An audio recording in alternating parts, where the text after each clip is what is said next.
ఎన్నికల్లో ఓటమి తర్వాత తొలిసారి జగన్ రాకతో పులివెందుల పట్టణం జనసంద్రంగా మారింది. కార్యకర్తల జై జగన్ నినాదాలతో పులివెందుల హోరెత్తింది.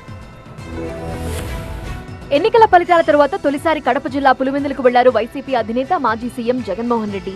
ఆయన రాకతో పులివెందులకు ప్రజలు భారీగా తరలివచ్చారు. పులివెందుల చేరుకున్న జగన్ కు జేజేలు పలికారు. దీంతో కారుపై నుండి ప్రజలకు అభివాదం చేశారు జగన్. ఆ తర్వాత పులివెందుల క్యాంపు కార్యాలయానికి చేరుకుని కార్యకర్తలను పలకరించారు. అదే సమయంలో దారి పొడవునా తండోపతండాలుగా ఉన్న జనాలను చూసి కారు దిగి వారితో కరచాలనం చేస్తూ ఆప్యాయంగా పలకరించారు. కొందరు మహిళలు జగన్ ను చూసి కన్నీళ్లు పెట్టుకున్నారు.